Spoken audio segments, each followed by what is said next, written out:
I always have admired Ridley's work, even before he did did movies.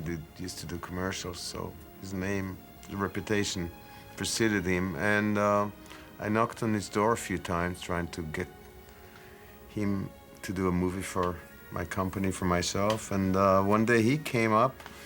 He had two ideas. One was, I think it was a musical about some spaceship was crashing in Jerusalem. And the other one was Legend. The idea came because I was following, you know, would be my fourth movie. And I'd done, you know, Duelist, Alien, Blade Runner. And they were pretty exotic choices, in fact, so I'd never actually done a modern movie. And so here I wanted to get it off my chest before I then would address, let's say, a modern movie with normal modern people. I wanted to get off my chest this notion of a fairy story. He came up to me and he said, you know, pleased to meet you. I loved you. You complimented me on a book I'd written. Then he said, how'd you like to write a fairy tale? And I said, well, I would love to write a fairy tale because in actual fact, I'd been writing little short fairy tales and slipping them away in a drawer because I'd been doing so much film work and hadn't been writing fiction. I wanted to write some fiction. And I just was writing these fairy tales knowing they'd never get published anywhere. You know, they were not commercial, they were just for fun. He said, so what do you think your target within this context of Beauty and the Beast or innocence and evil is? And I said, well, maybe it's an adventure as well, because it ought to be, all films in some shape or form should be adventures. And that usually means the good guys against the bad guys, you know, this is bringing down the fundamentals. I said, but maybe he's set a task to go after the fastest steed alive. He basically said, well, here's what I want. You know, I want to do a classic fairy tale, and I want to have unicorns in it. Fastest steed on Earth, fastest steed on Earth. And I want the villain to be called Darkness. And that was it, you know, that was all he wanted. So then we started mulling around and, you know, and for my ambition was that once I had this shot, I thought, oh gosh, you know, make a film with Ridley Scott, and it's a fairy tale. Well, I wanted to do something, you know, that was like gonna be like classic, you know, that would have that resonance of, you know, the glass slipper, pumpkins that turn into coaches, and this Puss in Boots. And so I started like fooling around in my mind about what, you know, those sorts of things might be. And so first, the Jack character, I said, well, what if there was a miller, some commoner that was in love with a princess? That always sounds like a good start, you know? And so we're sort of feeling this all out, and I just sort of ad-libbed. This was after several mornings of not getting anywhere. And I just ad-libbed this moment where I said, and what if, you know, this princess that he's seeing on the sly back of the mill, you know, he's a commoner, and what if she's teasing him and she takes off her ring and says, you know, I'm a princess and I can set this challenge, and whoever finds this ring, I'll marry them. And she throws it away and it falls into this pond, and he dives in after it. And at that moment, you know, the forces of darkness kill the unicorn, and the whole world freezes over, and he comes up and he doesn't know it. And Ridley's going, that's it, that's great. And he said, go do it. He went away and came back with a first draft, which generally I thought was magnificent. When I turned it into Ridley, you know, he actually called back and he said, that's it, it's a hole-in-one. And I was so naive, I thought that meant he was just gonna go shoot that script. But what he really probably meant was, well, I can take this script to the studio and they'll approve it, and I can take this script to the completion bond people and they'll put up the money, you know, and now we'll start rewriting it. Because as he later told me, he said, don't you know, Guts, if we made that film, it would have cost $400 bloody million, that film. All those armies of fairies. And but I just, you know, like, you know, that's the first draft is the one time that the thing really belongs to the screenwriter, because you can more or less go in any direction you want and then hope they like where you've gone. And so basically he liked where I'd gone, but it was just, you know, the honing came thereafter. I loved it. I loved it. It was like a green light on first script. It was beautiful. One of the things that I think is extraordinary about Legend is that it's much closer to Grimm's fairy tales, to the kind of primal psychological things that disturb children, which fairy tales were actually invented to address. Because it's not, you know, jolly fairy. It's, you know, there's some really gritty, dark, bad stuff in there. The same way that there is in life. And the fairy tales were invented to prepare children for the horrors that they might encounter. The original screenplay, which was written in poetry, was it was so beautiful. Actually, you know, never before nor since have I ever read anything that had that kind of impact on me. It was just such a, you know, looking back on that sense of wonder, because I was so young. I really still had all of that. You know, I mean, I hate to say it, but I think it's true. You go through life and that wears, and you have to work to retain that sense of wonder. But the screenplay as it was, and my 15-year-old being they were very, very, very compatible. The original script that I read was incredibly romantic. It was high romance. It had so many elements, and I thought, this is going to take forever to make, you know. I mean, for instance, it had scenes describing how when the unicorn's feet touched the ground, as the feet left the ground, there was a ring of posies that sprung up. So as it walked and there were flowers. You know, we never managed it, but never even attempted it. But that sort of thing, and I thought, this is really going to be magic. Well, the Holtzberg screenplay I thought was absolutely incredible. But I thought, I don't know how they're going to film it, because it would be costing a fortune. And it was worked on, obviously, Ridley and him have worked on this for a long time. We had this room with storyboards, which Ridley is a past master at storyboards. So you'd wander this room, looking at the script as well as reading it, and you're thinking, well, that's $1 million, that's another $1 million. And that's the reason certain things were scaled down, because it was just too good to be filmed, you know?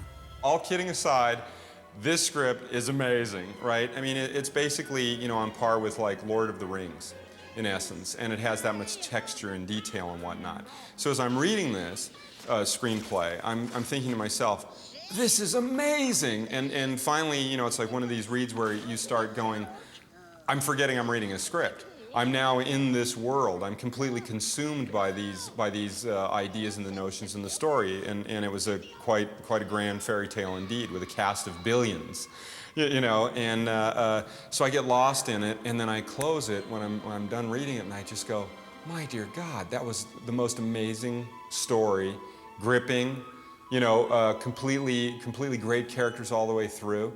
I think I better read that again. It seems as though there's a million things in this screenplay.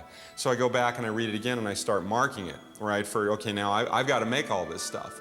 So I start marking it and sort of cataloging it and all this kind of stuff. And basically when I'm done, you know, I was right with my first instinct that there was actually so much in the film that it was going to be a very interesting conversation with Mr. Scott after I had gotten done with my read. One of the producers, or maybe just it was a studio executive, was Marcia Nassiter. I don't know if you know of her. She was one of the first, I think she was the first female executive in all of Hollywood. And she was this tough old gal, you know, probably in her late 60s, chain smoking away. And we were in her office maybe at Fox talking about the script. And she said, well, there's only one thing I have to say about this script. And I said, yes. She said, you can't have the villain fuck the princess. So you can see how my first draft was kind of like far afield from what, you know, although it was all really there, the unicorn, the freezing over, the ring in the pond, you know, it was virtually all there in terms of the great story movements, but, you know, in the details, a lot changed.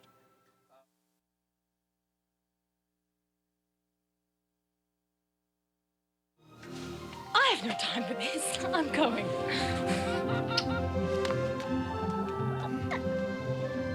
You look over Spriggan and Banshee, my girl. These woods be thick with them. Steer clear of toadstool rings and willow trees and old oaks. Well, the themes of good and evil are very innate within the nature of the story, and therefore, by providing a forest that had to represent the organic beauty of nature and living through the light and the sun. So providing one fulfills that requirement. I thought, I want to shoot on location. So we went up to Yosemite to look at the forests up there, which are just the best, are incredible.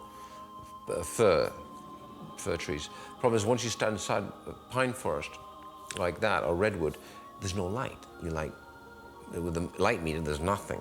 I mean, you're standing there in daylight, and it's a kind of twilight, but camera-wise, you're like, you know, f.5. And so you got to light everything. You got to be really careful about lighting, otherwise it starts to look nasty. And everything is so huge, I'd have to put a scaffolding rig in there, which would be the size of the football field, to think about it, to take all my lights that won't be seen, lighting through the trees in this magical fashion. Building this forest, this whole forest that we built, that Pinewood, allowed so many things to sort of happen that couldn't have happened just in a normal forest. So you could create things that were there that you could never do any other way. I think that's the great thing about that forest was the fact that it was built, and then they put animals into it that lived in it, and it became a living forest, which was like magic because it was so vast. Ashton Gorton built this huge, great set on the 007 stage, which had originally been built as a submarine pen for one of the Bond pictures. And it was enormous. It's the largest studio in the whole of Europe. And Ashton built this forest right to the edges and right to what we call the reds, the girders at the top. So I had to put all my lights above the girders, which had never been done before.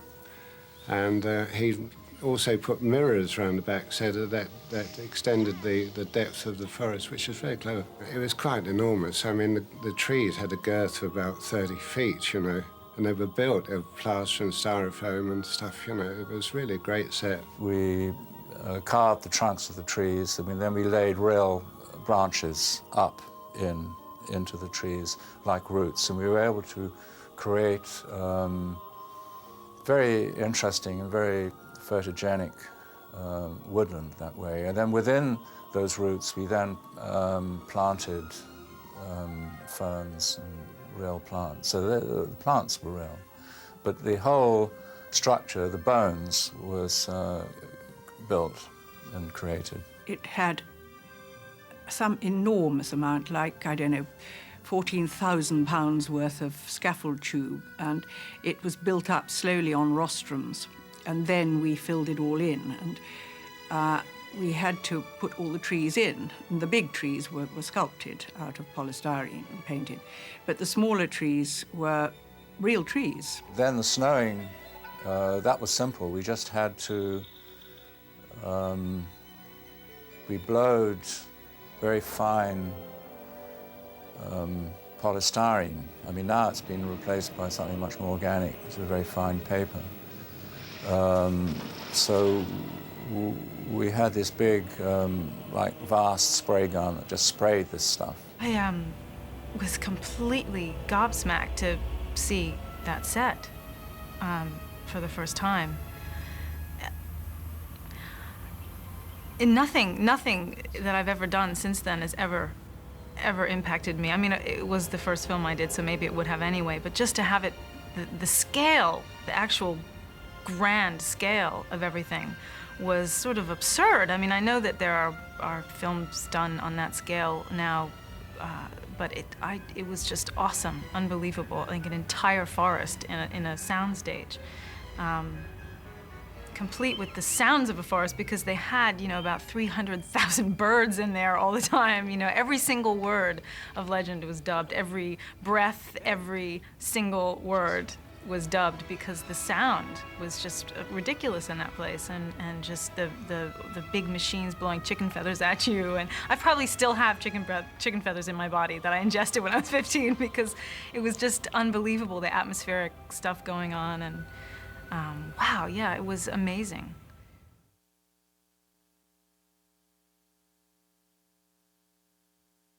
There's something really special that I've been promising to show you. Jack, do you mean it? Only if it pleases you, Lily. Oh, it pleases me more than anything. Always go now, because I'll only be here for a short while. Legend has 3 characters that have horns that were very important, one being Darkness. The other characters in the movie that actually have horns are, of course, the unicorns. They decided before I joined the show on the type of horse they wanted. It was the Andalusian with a big crested neck and the long flowing mange, your classical sort of fairy tale horse, if you like. They'd already agreed they'd have this type of animal. So I flew down to Seville in the south of Spain, which is the best sort of area for the breeding of Andalusians. It's almost the centre of Andalusia, and started looking for horses. And I found 3 in close proximity to Seville. One is, in fact, the mare. The one mare was called Triana, which is an area of Seville. And then we went across to Alicante and various other places in Spain to get them all together. So for the 2 horses, I in fact had 6. They were absolutely fabulous, and it was quite interesting because when we got to Spain, it was cold and it was snowing through the Alps, and I bought the 6 horses, so we wanted to fly the horses home. But there was, for some reason or other, some huge horse competition in Asia or somewhere, and all the containers were across the other side of the world. So we said, well, that's no problem, we'll get a truck and drive them home. And there was a French strike on, as they're prone to have in France now and again, strikes. So the whole of France was at a standstill, no trucks were moving. So I managed to get the horses from Seville up to Madrid, and then we got a truck, a big 9-horse truck lined up ready for it. You know, and if we get on the road and we've got livestock, they won't be able to keep us, hold us up at the checkpoints because it's livestock, and that, you know, be against all sort of regulations. So we actually took a chance and set off for home. And we actually drove non-stop from Madrid to France, met a ferry, and it was like within 30 hours from Madrid, we actually had all the horses home. So it was quite an adventure.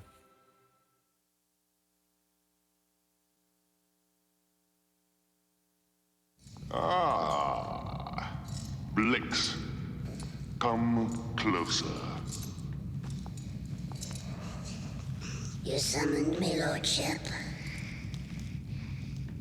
Are you not the most loathsome of my goblins?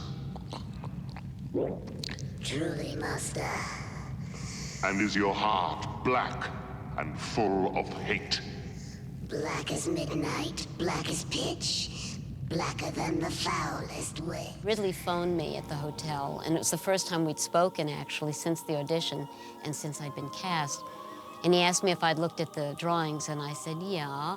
And he said, "Did you see anything you liked?" And I said, "Well, shall I tell you what I had in my head when we met?" And he said, "Please," you know. And I said, "Well, in my mind, I thought that Blix was kind of like Keith Richards." And there was this pause on the phone, this transatlantic phone call. And Ridley said, "Oh, that's fantastic. That's it. That's it." And Ridley says, "Yeah, you know," he goes, "Keith has a great face." You know, and then he takes out a pen and he starts doing a caricature of Keith Richards. And I'm looking at it and I'm going like, wow, that's really cool. And he goes, yeah, could you imagine if you just like extended his nose? You know, you just took his nose and brought it like way out like that. And he goes, he's got that great look on his face. And he goes, you put these tremendous ears on him and maybe bring his hair and his head back and like make his hair look like these great like cockerel feathers. And he goes, it could be really amazing, you know? And he said, I said, so what you're basically saying is take Alice, okay, and make her look like Keith Richards, right? And he says, I think that'll do it. I was sitting having lunch one day with Tim Curry, who hadn't had the experience yet of getting into his own 5-hour makeup, I believe his took. And he was just looking at me in my makeup thinking this was really funny, but he kept looking at me thinking, boy, you look familiar. And I knew why he was feeling that, and I just made him think and think and think, and finally I said, Keith Richards, and he said, oh my God, that's it.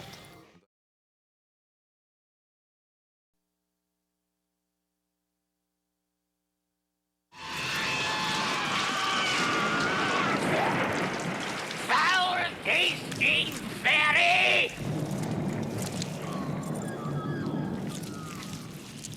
Come to bed, juicy boy.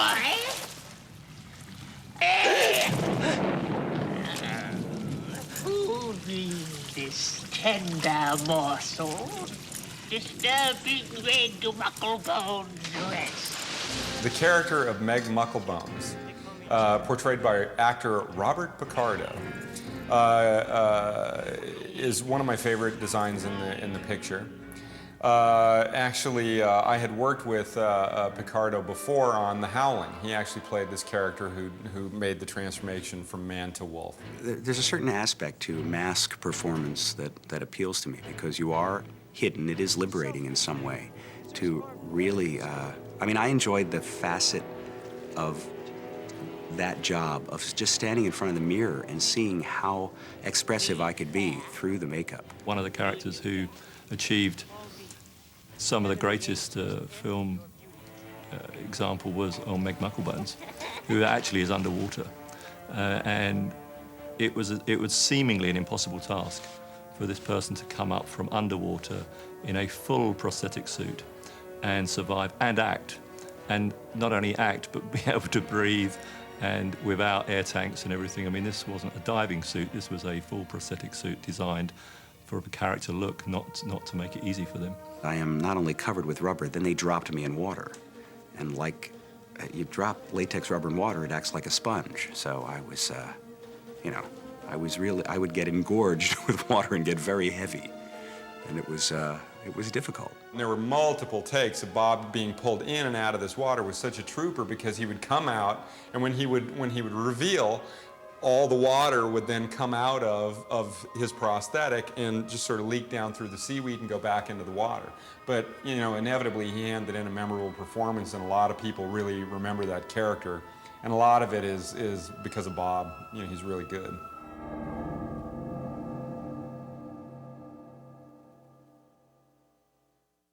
I am the Lord of Darkness. I require the solace of the shadows and the dark of the night. Sunshine is my destroyer. All this shall change. As Ridley and I continued to talk about each and every character for the film, we would always come back to the most important one, which was darkness.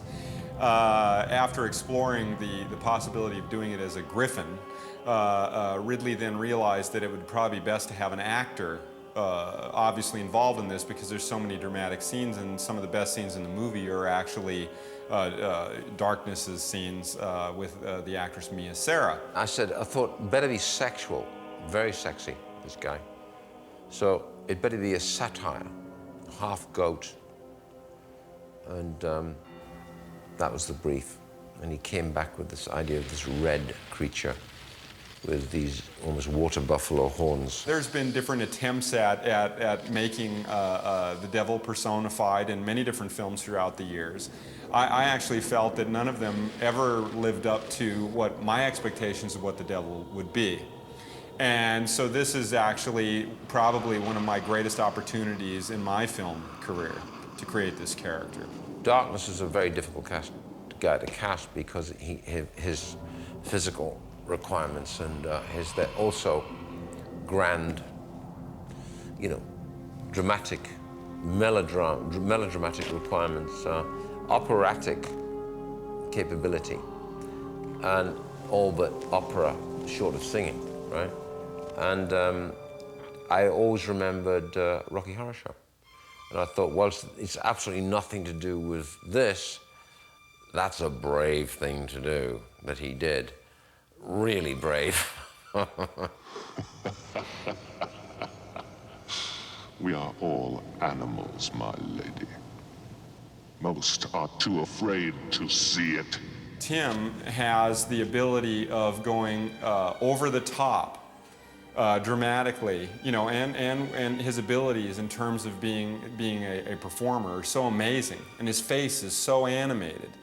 And he, you know, when you see him in Rocky Horror Picture Show, you just can't stop looking at him. You know, this guy is a caricature, right? And he's brilliant. So I was thinking, oh my God, I get to put makeup on Tim Curry. You know, I get to make him up as the devil. I said, Ridley, I don't think that this you could have anybody better. So I met with him. He was really intrigued and said, yes, okay, this sounds weird, but okay, I'll do it. And then, little by little, he gradually realized what was going to happen to him. And I would sort of gradually see drawings of where it was going, you know. And we had terrible negotiations about what bits of me would still be visible. I fought and begged to have my own eyes. As he said one stage, oh God, you're taking my only thing left. away from me, you've taken my eyes away. Because we put in these full scleroid lenses, because by the time you put all the gear on, your head goes from here to here, from here to here. So everything's got to come up. So we put in full scleroid lenses with the nurse. She's like cutting half a ping pong ball in half and sticking it in. And these cat slits, the vertical slits in the eye. My eyes were these total contact lenses, like a sort of wolf's eyes, I mean, the cat's eyes, which was fairly painful to be fitted because basically, you know, they took a mold of your eye and then they stuck it in your eye, and if it hurt, they sort of scraped at it a bit until it stopped hurting. Initially, it was quite amusing, actually. You'd go, oh, God, complain, complain, complain. And then finally, I remember one day, he was, Jesus Christ, you want me to... And he put him in, and he stood up, and he turned, he faced the mirror and went, oh. he liked the way he looked, finally. The last unicorn dies tonight. As her blood ebbs, the sun sets forever. First of all, I think the makeup is so extraordinary. Particularly in that it wasn't, you know, one piece that was glued on. It was entirely articulated. Inevitably, the design of Darkness required that Tim would be in prosthetics from head to toe. That by the time he actually was in his entire costume with all the prosthetics, you know, applied to him, he would actually then put on a pair of hoofs, which meant that Tim also had to walk on incredibly long stilts. And I kept, you know, as we were designing the character, I kept thinking that the horns had to be bigger and bigger and bigger until it was finally, you know, we got them as big as we possibly could. And so from head to toe, I believe that Tim sort of measured up to be about, when he was on his stilts and to the tip of his horns, I think he was about like 13 feet or something like this. I mean, it was like a pretty amazing thing, you know, because the horns are so long and these stilts are, you know, so long, and then Tim's like right in the middle of it all. The interesting thing about Rob is that, you know, he's not just an artist, he's an engineer, because everything, when you look at that, you think, well, okay, somebody sculpted it, but you've got to think about weight, you've got to think about ergonomics, you've got to think about how the guy's going to move in it, you've got to think, how the hell do I put two horns like that with the leverage on what? On his scalp? I can't put a helmet on him because his head will go too big. I can put it, you know, so you've got to work this out like an engineer. So you could pick each of those horns up. Those horns were ounces. They were weird, they were disarming. You'd pick them up and we'd go, oh, there's no weight. And they had to be strong enough to be able to ping something. You didn't want to, every time you touched something, it broke. So it was quite strong as well. Once you were inside all of that stuff, it was so dazzling looking. I mean, first of all, it was pretty swell to be 8'1". And it was great to have, you know, great big superhero muscles and stuff. Because, you know, I'm not a big guy. I'm sort of, I think I'm 5'10" in the casting books, and I'm probably actually something under 5'9". So it was kind of cool to be, you know, king of the forest. To actually to follow Tim Curry from the makeup room, you know, here's Darkness for the first time, walking with him on the gravel street of Pinewood, to enter into the soundstage of Darkness's lair for the first time, and to see what actually Ridley Scott's hell looked like, was probably one of the most thrilling moments of my entire life. It was mind-blowing. I mean, this huge, beautiful fireplace with these giant, you know, flames that would come out of it, these huge columns and the giant doors, and Tim's chair that's actually, you know, comes half alive, you know, and to see him actually enter into that, it became like one of these things where you actually were living in a fantasy, and actually give you an incredibly strange sort of ethereal feeling, which actually the movie does when you watch it.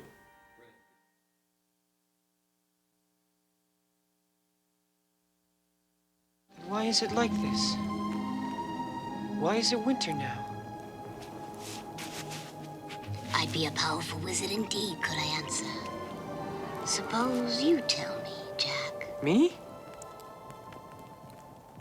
You know these woods as well as any elf.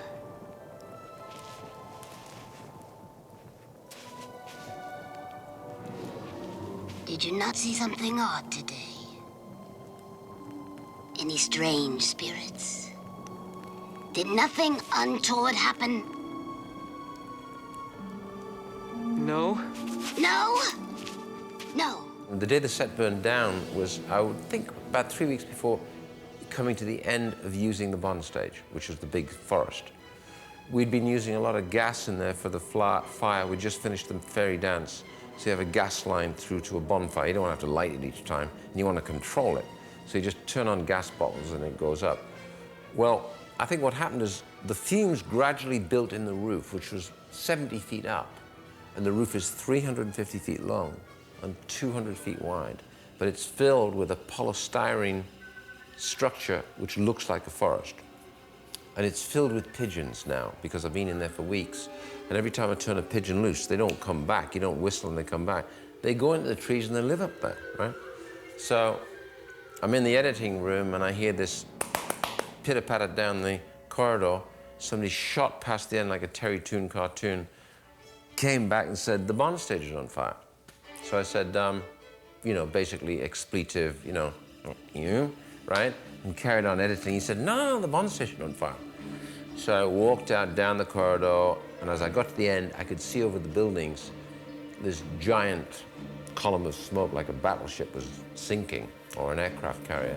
I walked up to the car park, and there's the whole fire brigade then. There's already 3 television helicopters up there photographing it. And all my gas bottles were exploding inside the studio, so they had steel corrugated walls. So every time a bottle went, the walls ballooned. It was kind of beautiful. And the fireman said, is this yours? And I said, yeah. He said, I think you've lost it. And I said, I think I have, mate. And I went immediately, and because this is what I always do, it's like Zen, I went and played tennis. So Anand Milchan knew in 15 minutes the Bond stage, and this was like 5 a.m. in LA. And Anand had called up saying, you know, where's Ridley? They said, he's got to play tennis. And he said, and there's a long pause, apparently. He said, you know something? He's absolutely right. He was so practical about it. I guess when you're directing such complex stuff, you can't let yourself get hurt or get shaken like we all were. Well, he's a tough cookie. It was weird, though. I mean, to see him, okay, you know, I guess there's nothing to do. I'm going to play tennis. It was such an interesting sight that the being upset really didn't come into it, though we were, because we were still filming. And one of the things that saddened me was that Ridley had done a test before we dressed the set of the forest set. He'd done a test where he tracked down both sides of the set. And the set was very high. It was built like in a miniature valley and banked up on either sides. And these trees stood up on the banks with this big rooting systems, and the whole thing had a sort of twist to it to give some structure. And he had, it was probably about 20 foot up or 15 foot up, and he had, on a crane, had tracked down both sides of the set in a very, very wide lens, and it looked absolutely amazing, incredible it looked. And so I kept on saying to Ridley, when are we going to do this tracking shot? And he didn't answer, he just said, oh, later, later. And of course, that very morning, he'd set up for that shot. And they'd set up all morning, and everything was lit, and went off to lunch, and then it burnt down. So we never got it. All I have is a copy of the test, which, despite the fact it didn't have any dressing in, looks incredible. I could watch the smoke coming out, and it was really dark. And I said, you see what I see, I think? And they looked, and everybody went boom, boom. It really was spooky to see that, to see how horrific it was, and how, had we been on the set when that thing happened, there would have been some loss of life. There would have definitely been something. I think what would have happened, it would have been terrible, because everybody would have got out the door, but the guys in the gantry would be in trouble because you've got to get down. And the electricians would have been the one up top, where, you know, where it can be 110 degrees up there, even with good air conditioning, sucking the heat out, because you've got all those lights, the heat's coming up. And the watchman it's midsummer as well, so the heat of the roof, which is metal, is hot. And so all the lights are off, you open all the doors, and the watchman, the security guard, was sitting there having his sandwiches and his thermos flask in the sun. And of course, every now and again, he's got used to it now, the pigeons are flying out through the doors. They flew in. They'd fly out, get a bit of air, and go back inside, right? So now, but the whole lot coming out now, so he says, what the hell's going on? So he stood up, walked in, and he looked and he said 2 pops, and saw a soft explosion on the roof, which then rolled all the way like a wave across the roof. And he ran outside, made the call. It was too late. Fire engines came, and it must have been a gas buildup, residue gas. But the interesting thing was, all the pigeons got out. There's 250 pigeons on the fence, staring at the bomb stage burning, thinking, you know, first of all, they build this artificial forest, then they burn it. What the hell's going on?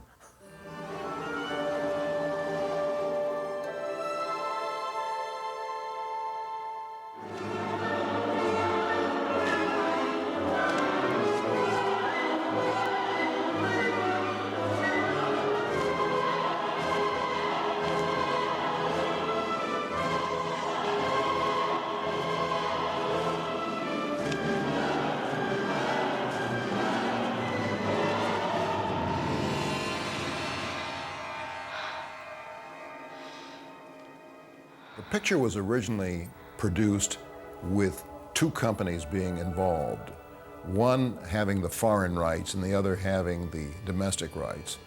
And obviously, for reasons I don't now remember, there was a decision made to go in 2 different directions. So we ended up having 2 versions of the film, and in the 2 versions we had 2 different scores. So for the US, i.e. more rock and roll, we had the Tangerine Dream. And for the European version, because I guess I was still on the fence, I really felt that Jerry's score was good, I kept that score for Europe. And there was about 8-9 minutes difference from the 2 films. The film in the US ran shorter than Europe. And I think in the European versions, or the rest of the world versions, we may have had a more extended dance.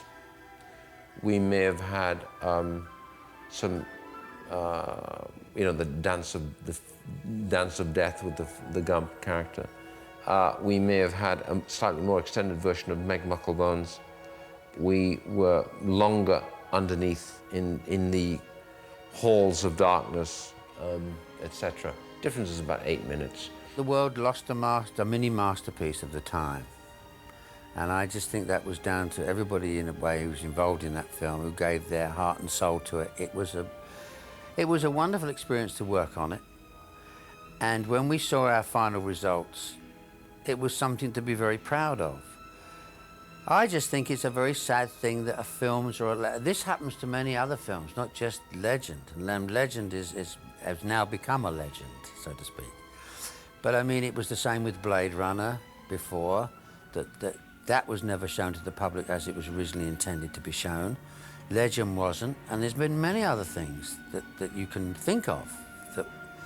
And I just think it's sad that they never saw this film as it was truly intended. If I knew about movies what I know today, I probably would have convinced Ridley to fight for his original cut,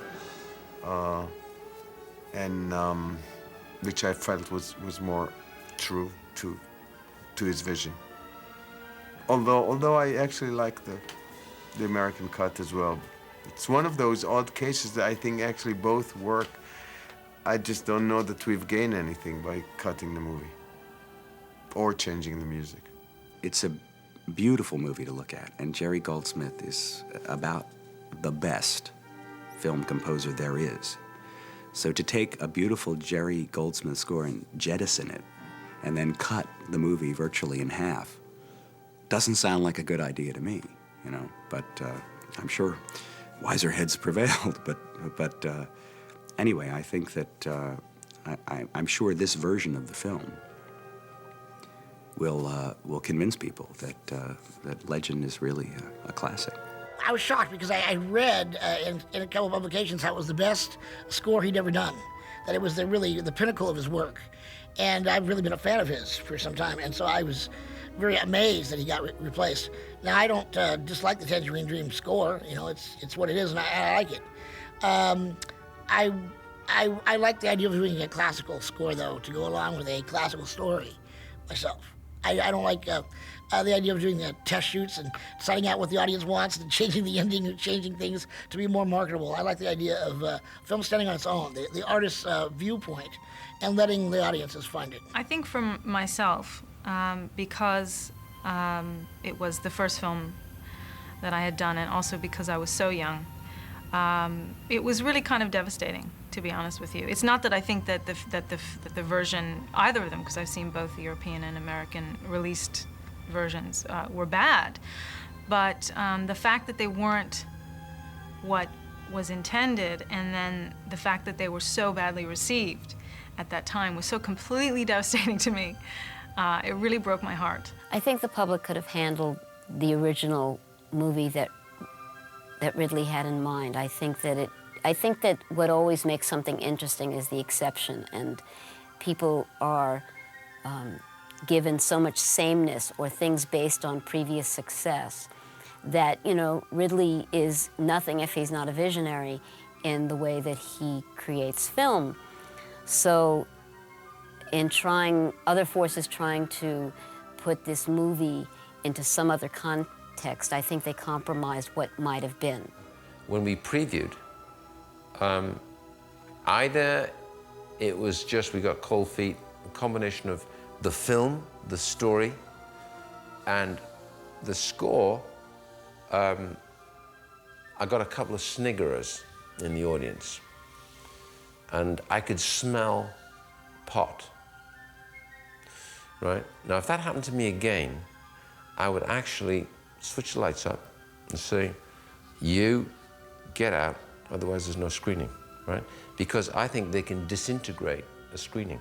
And we screened in then the DGA, I think it was. And somebody had obviously come in and think, because I've done some pretty weird movies, so they come in and loaded up with that. And they started to, there was pot and a bit of some comments happening. And I sat through it really angry. And I think it didn't help us, right? But anyway, it didn't help me because I got totally paranoid and started to say, right, the film's too long, and started to hack away at the movie, and the gentleman at Universal literally tried to physically stop me, as opposed to him saying, well, we gotta cut the movie. It was me saying, we gotta cut the movie. And he was saying, whoa, whoa, whoa, whoa, you know. And so I cut the movie down to 2 hours and figured that maybe we'd been too adventurous with our expectations of a full-blown fairy story, and therefore maybe the score, combination of the score and the visual, was actually too sweet. So with only 3 weeks to redo a score, I went to Berlin and did the score with Tangerine Dream.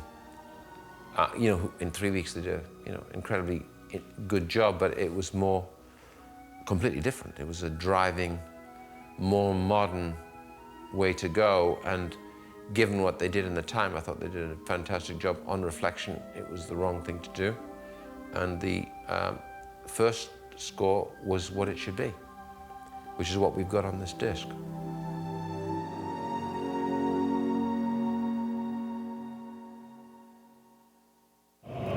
What is light without dark? What are you without